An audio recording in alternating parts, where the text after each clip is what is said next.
Good morning and welcome to Bloomington Breakfast Club. I'm Lydia Knoll. And I'm Gabrielle Balanson. We are so happy to have you with us this morning for our very first show. Bloomington Breakfast Club will provide you with the latest sports stories, entertainment, and campus news, along with an insider's look at all things Bloomington.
It wouldn't be your typical morning show without a quick weather update, now would it?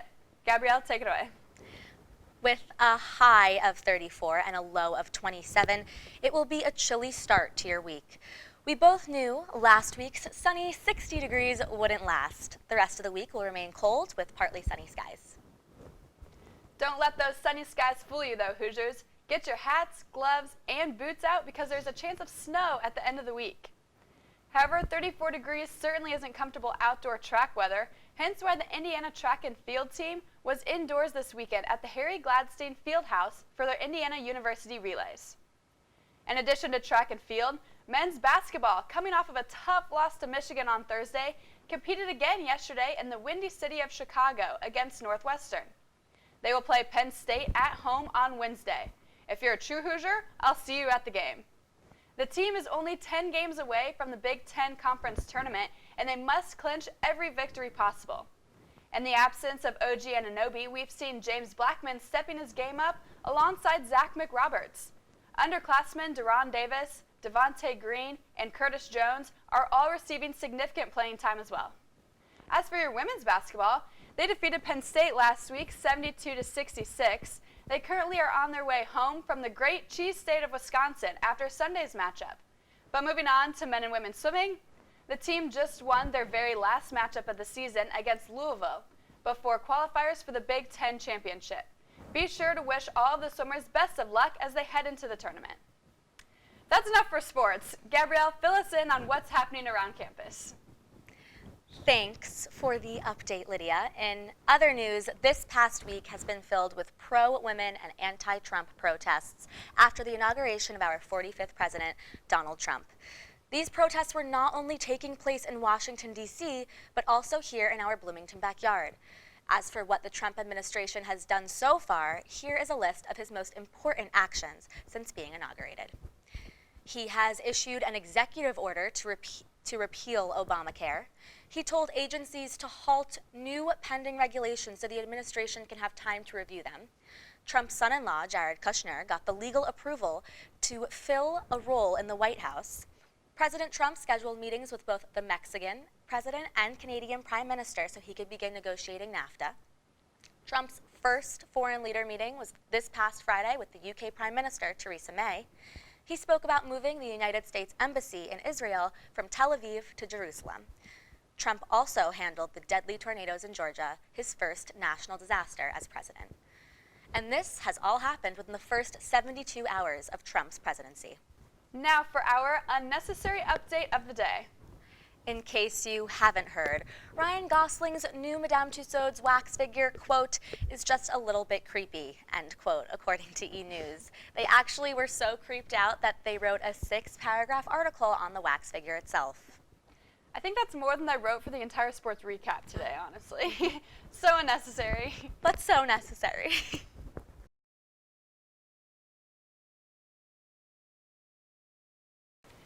Enough of that. We have two very special guests with us in our studio this morning. Both currently serve as directors for the largest student programming organization on Indiana's campus, the Union Board. That's right, Lydia. With us today is the Vice President of Internal Affairs and the Lectures Director of the Union Board. Please give a warm welcome to Beth Nethery and Yasmin Raouf. Thank you both so much for joining us today. This is such a big deal, being it is our first show and all. So to start, can you describe a day in the life of a Union Board Director? Yeah, absolutely. So each week, I'd say we've got about 10 hours of meetings. So Minimum. So dividing that throughout the week.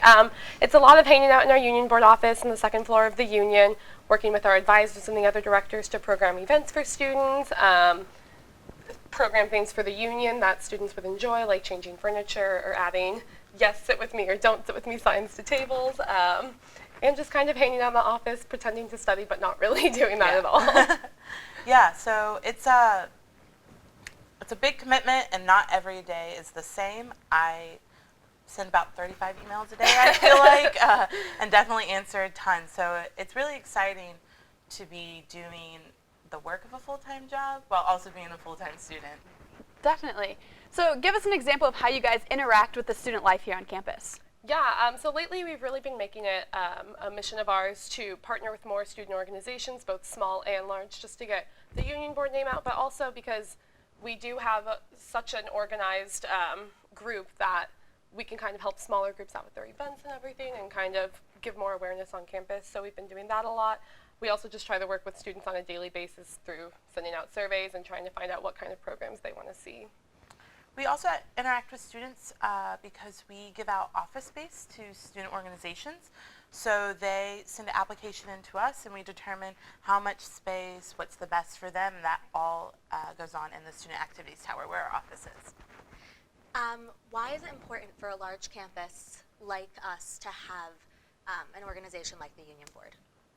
Yeah, so Union Board actually got started back in 1909 by a guy named John Wittenberger, and it's because he felt like there was a lot of divide among both Greek life and non-Greek, and just on-campus students and off-campus, just divides everywhere. So he wanted to create an organization that could bring students together. So that's kind of what we're still trying to do today. We want students of all different backgrounds to interact with each other and find connections with each other. We think that our organization can do that. Yeah, I would definitely say that since our campus is so large, it's a lot. It's a lot of times it's hard to find out what you should be doing or what you want to be doing, and you get stuck doing the same thing. You're like, I'm unhappy doing this, and our organization offers a variety of programs and events and opportunities to get involved, so you can really make it your own IU experience. So speaking of some of those events and programs, give us an example of something that you guys have put on either in the past or something in the future to look forward to. Yeah, one of our largest series of events is the film series that we do. And Yasmin was actually the films director last semester, so she could probably speak a little bit more to that. So each week we show a film, a blockbuster film. So it's one that is out of theaters but hasn't made it to DVD yet. So it's an opportunity to see it if you didn't get to the theater. They're free for students, and they show Thursday through Saturday nights at 9 p.m. in the Wittenberger Auditorium. It's a really great experience. We employ students to run the concession stand and also project the film, so it gives that projectionist some hands-on experience if they're interested in moving into like that kind of career. Another large event that we do, of course, is the Little 500 concert each spring. I know everyone looks forward to that. It's an amazing opportunity for directors that are interested to getting into the music industry on learning how to book an artist, negotiations with agents, planning a large-scale event, dealing with ticket revenues, and ticketing offices. It's such a cool experience. That's awesome. What would you say is your favorite event out of some of these events that you just listed? I really enjoyed, I love the Little 500 concert, but an event I didn't know about until I became a director was our annual Yule Ball, which is hosted by our late night committee. So it's themed after the Harry Potter Yule Ball, but it's in Alumni Hall, and it's a way to dress up, and because how often do I get to do that nowadays?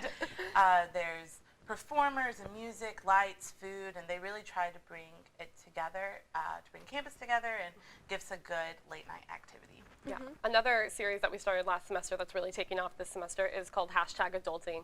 And it's kind of these little sessions to teach students things like doing your taxes and how to cook a meal other than ramen and stuff like that. So it's kind of Much needed information. Right, exactly. How Yes. to change your oil. Like Exactly. things that I would never know.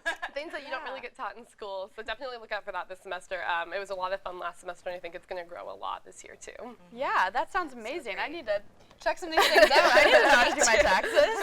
That's important. So looking back over the years that you've done Union Board, how has it shaped your college experience? Honestly, I would not be who I am today without Union Board. I'm starting my 3rd year on it now. So first I started as just a member of late night, then an assistant director for late night, and then last year I was the director of performance and entertainment. And it's opened up my network to just hundreds of people that I never would have met. I've made lifelong friendships from it, and I've just learned a lot of valuable skills that I never would have known otherwise, like how to send professional emails over and over again, and how to plan events, and how to work with adults on programs for students. I'm very similar. I started as a freshman as well, and I was on the music committee for 2 years, and I was an AD for one of those years. And then I took that opportunity to be the interim films director, which was a great opportunity for me because I had never thought that that was something I would be interested in. I came into the role overwhelmed, but completely amazed by it. And it taught me that this is kind of what I want to be doing with my life. And then I moved into the director of lectures role, and it's a lot of programming and events and asking for money from people and getting sponsors and talking with booking agents. And that has taught me how to be a better self and definitely how to interact with people more. And I would not be who I am today without Union Board either. That's great. What are your goals for Union Board 2017, both of you?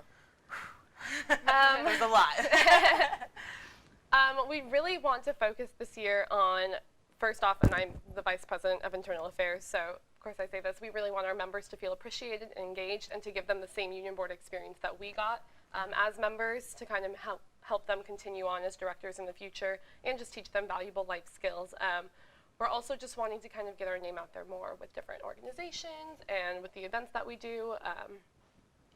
Yeah, we are trying to become the center of campus again and be in the conversations with events that are happening on campus and see if there's any way we can help them happen, or if they need, or if they even want to happen with us. And I think we're a great organization. We have a lot of manpower, and we want to make events happening on campus, definitely.